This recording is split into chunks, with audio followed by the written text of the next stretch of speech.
देखो कमांड तुहाडी है, जो कमांड तुहाडी है तो डिलीवरी भी तो तुसीं कराउणी है। ये तो कोई नहीं कह सकता भी कैप्टन अमरिंदर सिंह की गवर्नमेंट नहीं है। चाहे बेअदबियां दे इशू सीगे, चाहे साडा 31,000 करोड़ का सी, चाहे माइनिंग का सी, चाहे ईवन के एक्साइज पॉलिसी का सी, ये सारे इशूज मैं तो इन राइटिंग दिते सी। ये सारे जोड़े मैं तो तुहाडे को मेरे वाली चिट्ठी हैगी है ना 2019 वाली,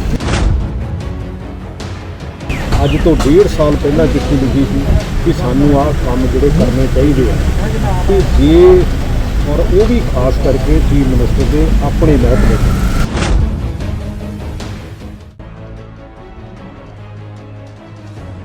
लगातार कांग्रेसी काटो कलेश के विचकार अज दूजे दिन का मंथन चल रहा है। इस बैठक के विच अज नवजोत सिंह सिद्धू और प्रगट सिंह का नाम बहुत चर्चित रहा।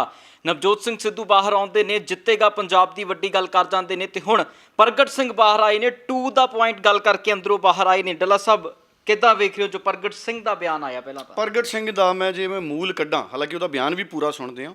नवजोत सिंह सिद्धू और प्रगट सिंह ने हुण तक इस मीटिंग जिन्हों पंजाबी कहने हैं ना कि बिल्कुल साफ गल करती। प्रगट सिंह कहते मैं 1.5 साल पहला भी चिट्ठी लिखी सी मुख मंत्री साहब नूं, अगर असीं जिहड़े फैसले मुख मंत्री दे लैण वाले हुंदे ने, अगर साडी सरकार ने उस समय सिर लए हुंदे ते अज कोई भी असीं इत्थे दिल्ली नहीं सी खड़े होना। प्रगट सिंह की एक गल जिहड़ी आ उहदे च मैनूं वजन लग्या। नवजोत सिंह सिद्धू ने भी इस तरह गल की। नवजोत सिंह सिद्धू ने भी पॉइंट टू पॉइंट अपनी रिपोर्ट है जिहड़ी उत्थे सबमिट की है। देखो नवजोत सिंह सिद्धू और प्रगट सिंह बारे कहा जाता है दोनों खिडारी ने, बड़े डिसिपलिन ने, और ये पूरा अपना समान फाइलां नाल लैके गए सी। इत्थों पता लगता है तैयारी का कि विजन की है। प्रगट सिंह की एक बारी पूरी गल सुन लो गगन, पूरे पंजाब की स्थिति साफ हो जाती है। कमेटी के सामने मैं तो जो पहला कहा सी उही अज कहा, उही बार बार कहना, जिन्ना चिर असीं सिस्टम इंप्रूव नहीं करते। मेरी जी लड़ाई है इशूज़ की, मेरी किसी इंडिविजुअल नाल कोई लड़ाई नहीं है। जे क्योंकि 4-4.25 साल निभाते, मैं अज तो 1.5 साल पहला चिट्ठी लिखी थी, अज तो 1.5 साल पहला चिट्ठी लिखी थी कि सानू आ काम जोड़े करने चाहिए तो जे, और वो भी खास करके चीफ मिनिस्टर के अपने महकमे। तो जे फिर नहीं करते तो फिर होर साढ़े कोई चॉइस नहीं है, उन्हें परफॉर्म तो करना पड़ेगा, क्योंकि जो परफॉर्म नहीं करनगे तो फिर मैंने लगता है इस मीटिंग तो बाद जो 1-on-1 रखा जा रहा है सब अपनी अपनी गल आखते हैं, क्या इस तो बाद कोई हल निकलेगा इसका? देखो हाई कमांड के कोल उन्होंने कमेटी बनाई है, कमेटी ने बाकी MLA देखो ये तो है नहीं कि मेरी कल्ले की गल सुनी जानी है, ये तो सारियां दी सुनी जानी है। वो की फीडबैक देंदे आ, वो उन्हां दा की उहदे ते फीडबैक हैगा, की टेक हैगा, उहदे तो बाद ही मेरा ख्याल है। सिद्धू जी नवजोत सिद्धू की गल की जाए, चरणजीत चन्नी की गल की जाए, रंधावा जी की गल, बड़े उन्होंने तिखे सुर विच कहा है कि असीं अपने स्टैंड ते ही खड़े हां, उस तो हटांगे स्टैंड ते। देखो गल ये एक तो ग्रुप नहीं है कोई, नहीं देखो एक ना मीडिया ने कर दिता कि 2 ग्रुप बन गया, इतना हो गया, ग्रुप नहीं है। गल ये है कि गल ठीक करने की जरूरत है। डिफरेंस ऑफ ओपीनियन का होना हो सकता, मैं भी गलत होवां, बट जे ठीक हैगा तो फिर सानू पहरा देने की जरूरत है। किस चीज़ में दुरुस्त करने की लोड़ है? ये सारे जोड़े मैं तो तुहाडे को मेरे वाली चिट्ठी हैगी है ना 2019 वाली, की इशूज ने जिहड़े गल कर रहे हो खासकर CM दे डिपार्टमेंट में? देखो मैं तो जिन्ने भी इशू सीगे, चाहे वो पावर परचेज एग्रीमेंट का सी, चाहे वो बेअदबियां दे इशू सीगे, चाहे साडा 31,000 करोड़ का सी, चाहे माइनिंग का सी, चाहे ईवन के एक्साइज पॉलिसी का सी, ये सारे इशूज़ मैं तो इन राइटिंग दिते सी, लेकिन 1.5 साल उहदे ते कोई कार्रवाई नहीं हुई। अज भी वही कुछ जे हाँ मैं बिल्कुल यही कहा, और जे असी उदों कीता हुंदा ते सानू अज इत्थे इदां नहीं खड़े होना पैंदा। अनफॉर्चुनेट है कई बार नहीं टाइम तो मैं खुला लिया कोई प्रगट भाई तुहानू लगदा सरकार फेल हुई जो वादे करके सरकार सत्ता च आई सी उन्होंने निभाउण कुछ काम जिहड़े होए भी है। मैं कहा मेरी कॉन्स्टिट्यूएंसी काम नहीं होए, मेरी कॉन्स्टिट्यूएंसी भी 200-250 करोड़ के काम होए, यहो जी नहीं गल है। लेकिन जिहड़े चीफ मिनिस्टर के तक लैण वाले फैसले है वो असी फैसले नहीं लै सकते जिवें भाजी नहीं, जिवें आही जिहड़े इशूज़ ही हैगे आ, क्योंकि अल्टीमेटली जे RDF का पैसा आ गया असी पिंडां नूं वंड दिता, जे शहरां लई बेसिकली असी कितों ना कितों लोन जनरेट कर लिया जां अदरवाइज जनरेट कर लिया तो असी शहरां दी डेवलपमेंट कर लई। ड्रग्स का इशू है, क्योंकि जे मैं नहीं कहता हो सकता भी ਇਹ ਇਦਾਂ ਹੀ ਹੁੰਦੇ, but at the same time ਅਸੀਂ ਉਹਦੇ ਤੇ ਸਿੰਸੀਅਰ ਤਾਂ ਦੇਖੋ, ਕਿਉਂਕਿ ਜੇ ਸਿੱਟ ਜਿਹੜਾ 1.5 ਪੌਣੇ 2 ਸਾਲ ਪਹਿਲਾਂ ਜਦੋਂ ਸਿੱਟ ਹੀ ਆਪਸ ਵਿੱਚ ਇਕੱਠੀ ਨਹੀਂ ਬੈਠੀ ਸੀ, ਤਾਂ ਫਿਰ ਮੈਂ ਉਦੋਂ ਜੇ ਕਹਿਤਾ ਵੀ ਇਹ ਸਿੱਟ ਇਕੱਠੀ ਨਹੀਂ ਹੈ, ਕਿਉਂਕਿ ਕਈ ਵਾਰੀ ਤਾਂ ਬੰਦੇ ਸਮਾਂ ਲੱਗਣ ਤੇ ਗੱਲ ਕਰਦੇ ਆ, ਪਰ ਮੈਂ ਤਾਂ ਸਮਾਂ ਰਹਿੰਦਿਆਂ ਗੱਲ ਕਰਦਾ ਹਮੇਸ਼ਾ ਕਿ ਆਹ ਸਮਾਂ ਰਹਿੰਦਾ ਆ, ਇਹ ਆਉਣ ਵਾਲੇ ਸਮੇਂ 'ਚ ਵਿਜ਼ੂਅਲਾਈਜੇਸ਼ਨ ਤਾਂ ਇਹੀ ਹੁੰਦੀ ਹੈ ਨਾ, ਵੀ ਜੇ ਆਪਾਂ 6 ਮਹੀਨਿਆਂ ਤਾਈਂ ਜੇ ਕਿਤੇ ਆਪਾਂ ਨੂੰ ਕੋਈ ਪ੍ਰੋਬਲਮ ਆਉਣ ਵਾਲੀ ਆ, ਉਹਨੂੰ ਅੱਜ ਵਿਜ਼ੂਅਲਾਈਜ਼ ਕਰਕੇ ਉਹਨੂੰ ਕਰੈਕਸ਼ਨ ਕਰ ਲਓ, ਤਾਂ ਦੈਟ ਇਜ਼ ਰਾਈਟ ਥਿੰਗ। ਤੁਹਾਨੂੰ ਲੱਗਦਾ ਅੱਜ ਮਸਲਾ ਸੁਲਝਿਆ ਹੈ ਕੁਝ? ਤੁਹਾਨੂੰ ਲੱਗਦਾ ਸੁਣਵਾਈ ਹੋਏਗੀ ਇਸ ਮਾਮਲੇ ਤੇ ਇੱਥੋਂ? ਦੇਖੋ ਅਲਟੀਮੇਟਲੀ ਅਸੀਂ ਹਾਈ ਕਮਾਂਡ ਦੀ ਜਿਹੜੀ ਕਮੇਟੀ ਬਣਾਈ ਹੈਗੀ ਆ, ਮੈਂ ਤਾਂ ਉਹਨਾਂ ਨੂੰ ਬੜਾ ਕਲੀਅਰ ਕੱਟ ਦੱਸ ਦਿੱਤਾ ਕਿ ਥੀਸ ਆਰ ਦਾ ਇਸ਼ੂਜ਼, ਹੁਣ ਇਹਨਾਂ ਤੇ ਡਿਪੈਂਡ ਕਰਦਾ ਕਿ ਸਿਨੈਰੀਓ ਬਦਲੇਗਾ ਨਾ ਚੀਜ਼ਾਂ ਨੂੰ ਲੈ ਕੇ ਪ੍ਰਗਟ ਜੀ ਆਉਣ ਵਾਲੇ ਟਾਈਮ 'ਚ ਤੁਹਾਨੂੰ ਕੀ ਲੱਗਦਾ ਹੈ? ਦੇਖੋ ਇਹ ਤਾਂ ਇਹੀ ਦੱਸ ਸਕਦੇ ਆ, ਮੈਂ ਤੇ ਵੀ ਸਰ ਅਗਰ ਇਸੇ ਤਰੀਕੇ ਦੇ ਨਾਲ ਸਰ ਇਹ ਅਗਰ ਨਹੀਂ ਚੀਜ਼ਾਂ ਸੋਲਵ ਹੋਈਆਂ ਤੇ ਕਿੰਨਾ ਖਾਮਿਆਜ਼ਾ ਭੁਗਤਣਾ ਪਏਗਾ ਕਾਂਗਰਸ 2022 ਦੀ ਚੋਣਾਂ ਦੇ ਵਿੱਚ? ਨਹੀਂ ਨੈਚੁਰਲੀ ਆ, ਉਹਦਾ ਸਾਨੂੰ ਨੁਕਸਾਨ ਤਾਂ ਹੋਊਗਾ। ਨਹੀਂ ਦਿੱਕਤ ਸਿਸਟਮ ਦੀ ਹੈ ਸਰ ਜਾਂ ਲੀਡਰਸ਼ਿਪ 'ਚ?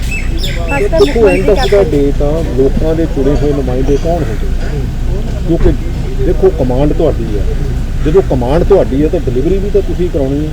ਇਹ ਤਾਂ ਕੋਈ ਨਹੀਂ ਕਹਿ ਸਕਦਾ ਵੀ ਕੈਪਟਨ ਅਮਰਿੰਦਰ ਸਿੰਘ ਦੀ ਗਵਰਨਮੈਂਟ ਨਹੀਂ ਹੈ, ਇਹ ਤਾਂ ਨਹੀਂ ਕੋਈ ਕਹਿ ਸਕਦਾ ਜਿੰਨਾ ਨੂੰ ਡਿਲੀਵਰ ਕਰਨਾ ਚਾਹੀਦਾ ਸੀਗਾ ਨਹੀਂ, ਇਹ ਤਾਂ ਨਹੀਂ ਕੋਈ ਕਹਿ ਸਕਦਾ ਵੀ ਚੀਫ ਸੈਕਟਰੀ ਦੀ ਤਾਂ ਡੀਜੀਪੀ ਦੀ ਗਵਰਨਮੈਂਟ ਹੈ, ਇਹੀ ਕਹਿਣਗੇ ਨਾ ਕੈਪਟਨ ਅਮਰਿੰਦਰ ਸਿੰਘ ਦੀ ਗਵਰਨਮੈਂਟ। ਕਾਉਂਸਲਰ ਸਾਹਿਬ ਹੀ ਦੇਖੋ ਅਲਟੀਮੇਟਲੀ ਜੇ ਇਹ ਨਹੀਂ ਹੋਇਆ, ਔਰ ਖਾਸ ਕਰਕੇ ਸੀਐਮ ਸਾਹਿਬ ਦੇ ਜਿਹੜੇ ਮਹਿਕਮੇ ਉਹਨਾਂ ਨੇ ਨਹੀਂ ਡਿਲੀਵਰ ਕੀਤਾ, ਤੇ ਐਂਡ ਆਫ ਦਾ ਡੇ ਬਹੁਤ ਸਾਰੇ ਐਮਐਲਏਸ ਨੂੰ ਡਾਇਰੈਕਟ ਰਾਹੁਲ ਗਾਂਧੀ ਨੇ ਕਾਲ ਕਰਕੇ ਪੁੱਛਿਆ ਕਿ ਕਿਆ ਚੈਪਟਰ ਦੀ ਕਾਰਗੁਜ਼ਾਰੀ ਤੇ ਕੁਝ ਨਾ ਕੁਝ, ਕਿਆ ਲੱਗਦਾ ਹੈ ਕਿ ਇਹਦੇ ਵਿੱਚ ਇਹਨੇ ਕਿ ਤੁਹਾਨੂੰ ਪੁੱਛਿਆ ਗਿਆ? ਮੈਨੂੰ ਤਾਂ ਨਹੀਂ ਪਤਾ, ਨਾ ਮੈਨੂੰ ਕਿਸੇ ਨੇ ਪੁੱਛਿਆ ਹੀ। ਠੀਕ ਹੈ ਸਰ, ਥੈਂਕ ਦੇਖੋ ਹੁਣ ਪ੍ਰਗਟ ਸਿੰਘ ਨੇ ਜਿਹੜੀ ਗੱਲ ਕਹੀ ਹੈ, ਮੈਨੂੰ ਲੱਗਦਾ ਇਸ ਤੋਂ ਬਾਅਦ ਕੋਈ ਗੱਲ ਬਚੀ ਨਹੀਂ। ਉਹ ਕਹਿੰਦੇ ਮੈਂ ਚਿੱਠੀ 1.5 ਸਾਲ ਪਹਿਲਾਂ ਲਿਖੀ ਸੀ, ਮੈਂ ਅੱਜ ਵੀ ਉਹਨਾਂ ਪੁਆਇੰਟਾਂ ਤੇ ਖੜਾ ਕਿ ਜਿਹੜੇ ਫੈਸਲੇ ਮੁੱਖ ਮੰਤਰੀ ਦੇ ਲੈਣ ਵਾਲੇ ਸੀ, ਉਹਨਾਂ ਨੇ ਇਹ ਵੀ ਕਿਹਾ ਵੀ ਮੇਰੇ ਹਲਕੇ 'ਚ 200-250 ਕਰੋੜ ਦੇ ਕੰਮ ਹੋਏ ਨੇ, ਪਰ ਗੱਲ ਇਹਦੇ ਨਾਲ ਨਿਬੜਦੀ ਨਹੀਂ, ਕਿਉਂਕਿ ਬਹੁਤ ਸਾਰੇ ਫੈਸਲੇ ਨੇ ਜਿਹੜੇ ਮੁੱਖ ਮੰਤਰੀ ਦੇ ਆਧਾਰ ਤੇ ਪੂਰੇ ਪੰਜਾਬ ਲਈ ਲਏ ਜਾਂਦੇ ਨੇ, ਔਰ ਜਿਹੜੇ ਅਸੀਂ ਪੂਰੇ ਪੰਜਾਬ ਲਈ ਵਾਅਦੇ ਕੀਤੇ ਸੀ ਸਾਡੇ ਲਈ ਉਹ ਵੀ ਪੂਰੇ ਕਰਨੇ ਜ਼ਰੂਰੀ ਸੀ।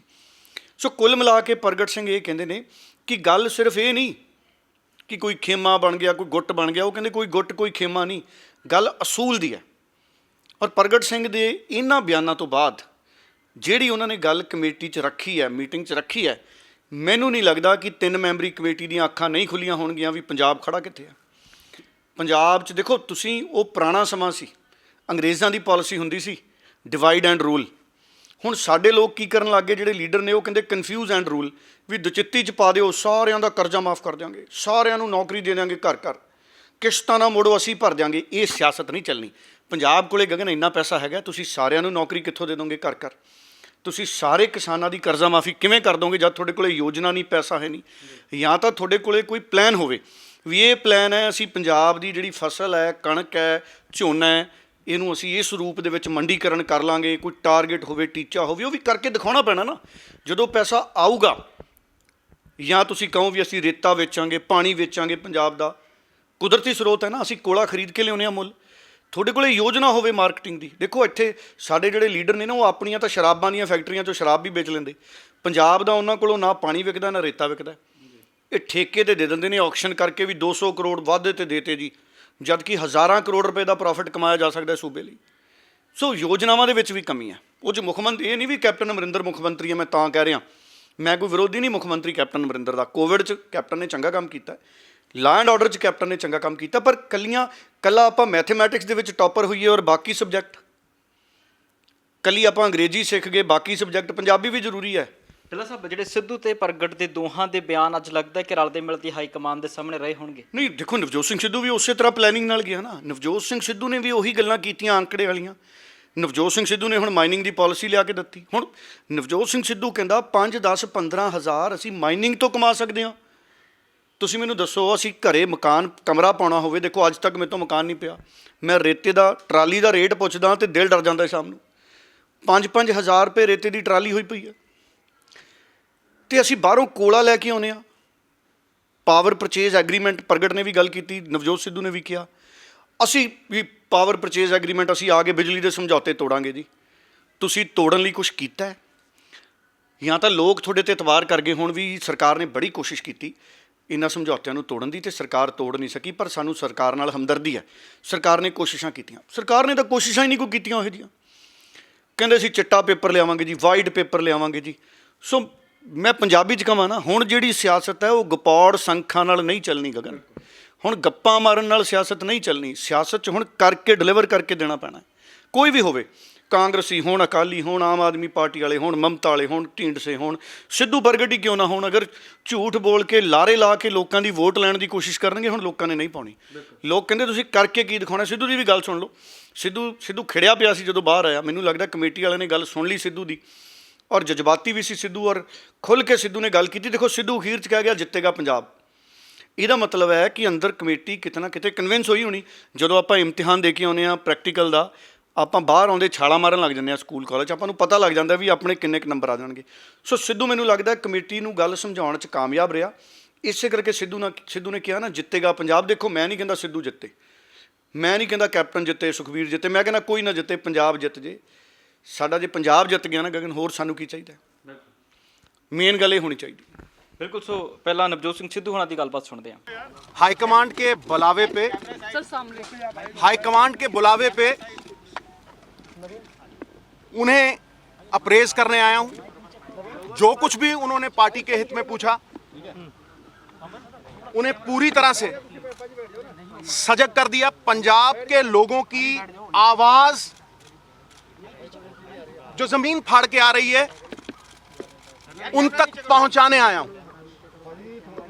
ग्रास रूट्स की आवाज उन तक पहुंचाने आया हूं। और सबसे बड़ी बात जो मेरा स्टैंड था, है और रहेगा कि पंजाब के लोगों की डेमोक्रेटिक ताकत जो सरकार को जाती है, वित्तीय ताकत जो टैक्सों के रूप में सरकार को जाती है, वो लोगों तक वापस जानी चाहिए।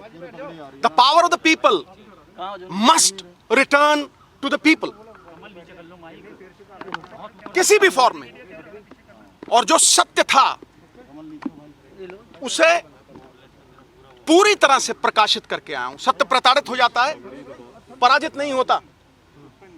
योद्धा वही जो जूझे रण के अंदर, मित्र वही जो समय पे काम आए, योगी यति मानव की मति, सत्य के मार्ग पे चल के ही परम पद पाए।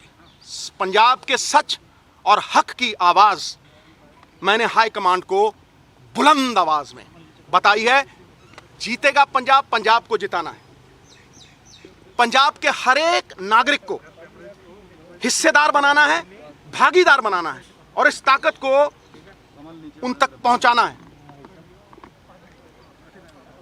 और हर पंजाब विरोधी ताकत को हराना है। आपको लगता है सरकार ने जो वायदे जितेगा पंजाब, जितेगी पंजाबियत, और जितेगा हर पंजाब। ਸੋ ਇਸ ਕਾਟੋ ਕਲੇਸ਼ ਦੇ ਦਰਮਿਆਨ ਅੱਜ ਦੇ ਦਿਨ ਦੇ ਵਿੱਚ ਬਹੁਤ ਕੁਝ ਵੱਡਾ ਹੋਇਆ ਹੈ। ਹਜੇ ਇਹ ਬੈਠਕ ਲਗਾਤਾਰ ਚੱਲ ਰਹੀ ਹੈ। 25 ਵਿਧਾਇਕ ਉੱਥੇ ਪਹੁੰਚੇ ਹੋਏ ਨੇ। ਇਸੇ ਦੇ ਦਰਮਿਆਨ ਜਿਹੜਾ ਹਾਲਾਂਕਿ ਪੰਜਾਬ ਦੇ ਮੁੱਖ ਮੰਤਰੀ ਨੇ ਕੱਲ 3 ਵਜੇ ਕੈਬਨਿਟ ਦੀ ਬੈਠਕ ਵੀ ਸੱਦ ਲਈ ਗਈ ਆ ਉਹਨਾਂ ਦੇ ਵੱਲੋਂ। ਉਸ ਦੇ ਉੱਤੇ ਵੀ ਅਗਲੇ ਪ੍ਰੋਗਰਾਮਾਂ ਦੇ ਵਿੱਚ ਚਰਚਾ ਕਰਾਂਗੇ। ਫਿਲਹਾਲ ਇਸ ਕਾਟੋ ਕਲੇਸ਼ ਦੇ ਉੱਤੇ ਲਗਾਤਾਰ ਮੰਥਨ ਚੱਲ ਰਿਹਾ। ਜੋ ਕੁਝ ਹੁੰਦਾ ਹੈ ਫਿਰ ਤੁਹਾਡੇ ਸਾਹਮਣੇ ਹਾਜ਼ਰ ਹੋਵਾਂਗੇ। ਫਿਲਹਾਲ ਦੀ ਇਜਾਜ਼ਤ ਲਵਾਂਗੇ। ਬਹੁਤ ਬਹੁਤ ਧੰਨਵਾਦ ਜੀ।